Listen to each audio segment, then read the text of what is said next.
पिछली किस्त में नीमगाम का मुइम्मा मजीद गहरा हो गया। बंसी लाल ने अपनी लालची नजरें सायरा की सुनहरी बोतल पर जमा ली थीं और फरेश को बेहोश करने के लिए पानी में नींद की गोलियां मिला दी थी। इसने सायरा को अपना गुलाम बनाने की कोशिश की, लेकिन सायरा की वफादारी फरेश से थी और इसने बंसलल को सबक सिखाया। घबरा कर बंसी लाल हरते वाली गांव भाग गया, जहां इसे एक नई बोतल और एक नया जिन मिला। इस जनन की ताकत को इस्तेमाल करते हुए इसने अपनी लालची ख्वाहिशात की तकमील की। इसी दौरान फरेश और सायरा ने बंसी लाल की साजिश का पता लगाया और इसे पकड़ने का अज़्म किया, लेकिन बंसी लाल इस नई ताकत से और भी खतरनाक हो गया था। अब कहानी का अगला मोड़ नीम गांव को और भी गहरे अंधेरों में डाल देता है, जहां सायरा और फरेश का मुस्तकबिल तवाजुन में है। नीम गांव की सुबह धुंध में छाई हुई थी और हुआ में एक अजीब सी बेचैनी थी। बंसी लाल अपनी नई हासिल की गई बोतल को अपने सीने से लगाए तांत्रिक के हिकाने की तरफ बढ़ा। इसके चेहरे पर लालच और खौफ की आमेजिश थी। तांत्रिक का हिकाना गांव के बाहर एक खस्ता हाल झोंपड़ी में था, जहां दीवारों पर काले मंत्रों से तराशे गए थे और हुआ में एक अजीब सी खुशबू फैली हुई थी। बंसी लाल ने तांत्रिक को अपनी नई बोतल दिखाई। इसकी सुनहरी चमक झोंपड़ी के अंधेरे में आग की तरह चमक रही थी। तांत्रिक की आंखें हैरत और लालच से चमक रही थी। इसने बोतल को हाथ में लिया और नक्काशी को छुआ, जैसे इसकी ताकत को महसूस कर रहा हो। बंसी लाल ने तांत्रिक को पूरी कहानी सुनाई। इसने हरते वाली गांव में बोतल कैसे दरियाफ्त की और इसके जना ने इसकी ख्वाहिश कैसे पूरी की। इसने वजाहत की कि जना की ताकत इतनी खतरनाक थी कि वो सायरा को भी कंट्रोल कर सकती थी। इसने तांत्रिक से वादा किया कि अगर वो सायरा को पकड़ लेते हैं तो वो इस नए जिन को तांत्रिक के हवाले कर देंगे और सायरा को अपने पास रखेंगे। तांत्रिक ने एक गहरा सांस लिया और अपनी काली किताब खोल दी। उन्होंने कहा कि सायरा जैसे जिनको पकड़ना आसान नहीं होगा। जब तक फरेश जिंदा है सायरा इसकी गुलाम रहेगी, क्योंकि फरेश की तीसरी ख्वाहिश ने इसे हमेशा के लिए जकड़ रखा था। तांत्रिक की आंखें तंग हो गईं और इसने कहा कि पहले फरेश को रास्ते से हटाना होगा। अगर फरेश मर गई तो सायरा की गुलामी टूट जाएगी और जो इसे बोतल से आजाद करेगा वो इसका गुलाम बन जाएगा।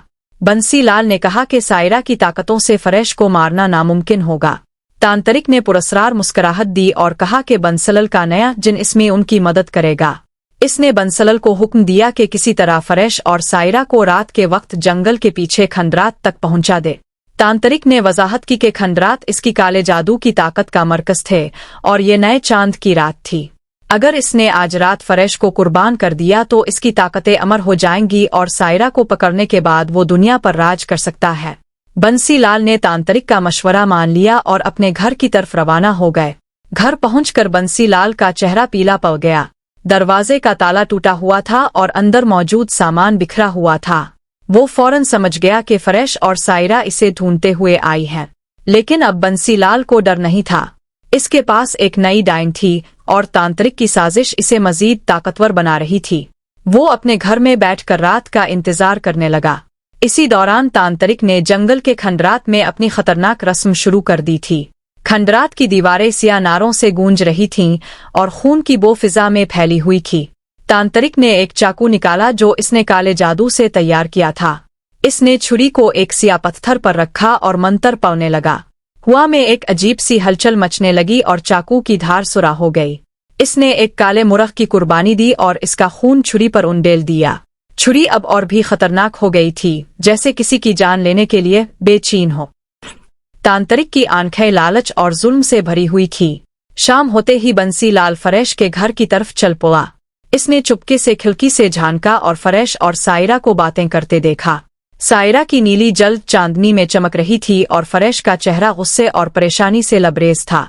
बंसी लाल ने कुछ देर इंतजार किया। जू रात गहरी होती गई सायरा धुंध में तब्दील होकर अपनी बोतल में गायब हो गई और फरेश गहरी नींद में सो गई। बंसी लाल ने अपनी जेब से एक नई बोतल निकाली और इसे रगड़ दिया। एक बहुत बड़ी मखलूक निकली। इसका जिस्म धुंध जैसा और आंखें आग की तरह बलक रही थी।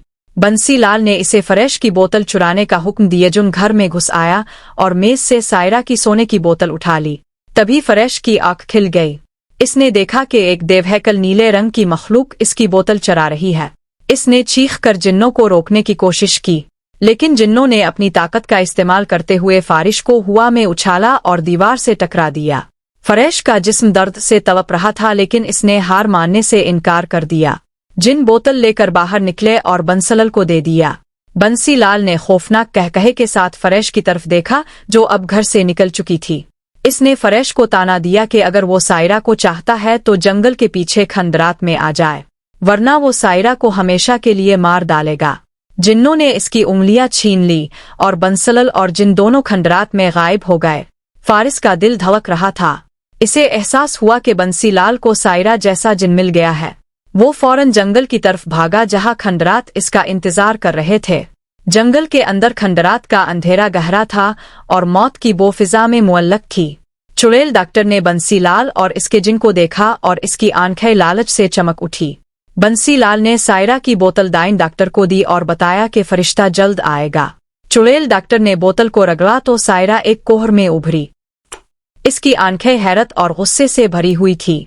इसने देखा कि वो एक खंडर में है जहां डाइन डॉक्टर बंसीलाल और एक बहुत बड़ा जिन खड़ा है। बंसीलाल ने अपने जिन्नों को हुक्म दिया कि सायरा को जंजीरों में जकड़ दे ताकि वो अपने इख्तियारात का इस्तेमाल ना कर सके। एक ही लम्हे में जिन्नों ने सायरा के हाथ पाँव जादुई जंजीरों में जकड़ लिए। सायरा ने जिदोजहद करने की कोशिश की लेकिन जंजीरें इतनी मजबूत थीं कि वो हल भी नहीं सकती थी। बंसीलाल का जिन अपनी बोतल में वापस चला गया। बंसीलाल ने अपनी बोतल को रगड़ा लेकिन कुछ नहीं हुआ। इसने हैरत से तांत्रिक की तरफ देखा। तांत्रिक भी समझ नहीं पा रहा था कि गलत किया है। तभी फरेश खंडरात में भागती हुई आई। इसने सायरा को जंजीरों में जकड़ा हुआ देखा और बंसीलाल और तांत्रिक इसके सामने खड़े थे। तांत्रिक ने अपनी ताकत का इस्तेमाल करते हुए फरेश को भी जंजीरों में जकड़ लिया। बंसीलाल ने अपनी बोतल को दोबारा रगड़ा लेकिन जिन बाहर नहीं आया। तांत्रिक ने बंसीलाल की बोतल छीन कर इसे रगड़ दिया। इस बार जिन बाहर निकला और कहा कि वो 3 ख्वाहिशात पूरी कर सकता है। बंसीलाल अब समझ गया था कि वो अपनी 3 ख्वाहिशात पहले ही खो चुका है। फरेश की तरह इसे भी ये करना पड़ा और इसे ये ख्वाहिश मांगनी चाहिए थी कि जिन्नात हमेशा इसका गुलाम रहे। तांत्रिक ये समझ गया। बंसीलाल ने गुस्से से कहा कि ठीक है, फरेश को कत्ल करने के बाद वो सायरा से पहली ख्वाहिश पूछेगा कि वो इसका गुलाम बन जाए। तब तांत्रिक जोर जोर से हंस पड़ा। इसकी हंसी खंडरात में गूंज रही थी। फरेश, सायरा और बंसीलाल ने हैरत से इसे देखा। तांत्रिक ने बंसीलाल से कहा, तुम सिर्फ एक ख्वाहिश मांग सकते हो अगर तुम जिंदा रहो। बंसीलाल का चेहरा पीला पड़ गया। तांत्रिक ने कहा, आज की रात नए चांद की रात है और आज मैं एक नहीं बल्कि 2 कुर्बानियां पेश करूंगा। फरेश और बंसलल दोनों जिन्नों को हासिल करने के बाद वो दुनिया पर राज करेगा। तांत्रिक ने अपने जिन्नों को बंसलल के साथ वही सलूक करने का हुक्म दिया जो इसने हरते वाली गांव की लड़कियों के साथ किया था। जिन्नों ने बंसलल को पकड़ लिया। इसकी नीली आंखें बेरहमी से चमक उठी। इसने बंसलल की कमीज फाड़कर इसे जमीन पर फेंक दिया। जिन्नों का बड़ा जिस्म बंसलल के ऊपर लपका। इसने अपने ठंडे बादलज़दा हाथों से बंसीलाल के गालों को सहलाया और फिर इसके होंठों पर एक गहरा खौफनाक बोसा लगाया। बंसीलाल की चीखें खंडरात में गूंजी लेकिन किसी ने ना सुनी। जिन्नों ने अपने जादुई हाथों से इसके जिस्म को जकड़ लिया। इसकी उंगलियां बंसलल के सीने पर रियूं रही थी। इसने बंसीलाल के जिस्म को छुआ जैसे वो इसकी रूह को चूस रहा हो। बंसीलाल का जिस्म कांप रहा था और इसकी आंखों में खौफ और दर्द साफ नजर आ रहा था। जिन्नों ने इसे अपने करीब किया और इसका जिस्म बंसलल के साथ दब गया। मंजर इस कदर खौफनाक था कि सायरा और फरेश ने, जो जंजीरों में जकड़े हुए थे, अपनी आंखें बंद कर ले जबकि जिन्नों ने अपनी हवस पूरी की। तांत्रिक ने अपना जादुई चाकू निकाला। इसका ब्लेड सुराख चमक रहा था जैसे खून का प्यासा हो। एक ही वार में तांत्रिक ने बंसीलाल के पेट में चाकू गोंफ दिया। बंसीलाल की चीखें खंडरात में गूंजी और वो अजियत में मर गया। इसका खून जमीन पर गिरा और तांत्रिक की आंखें जुल्म से चमक उठी। तांत्रिक की नजरें अब फरेश पर जिमी हुई थी। इसका चाकू अभी तक खून आलूद था और इसकी हंसी खंडरात में गूंज रही थी। क्या तांत्रिक फारिश को भी मार डालेगा? क्या सायरा को अपना गुलाम बनाने की इसकी साजिश कामयाब होगी? आनींगाओं का ये मुहिम्मा कोई नया और बड़ा मोड़ लेने वाला है।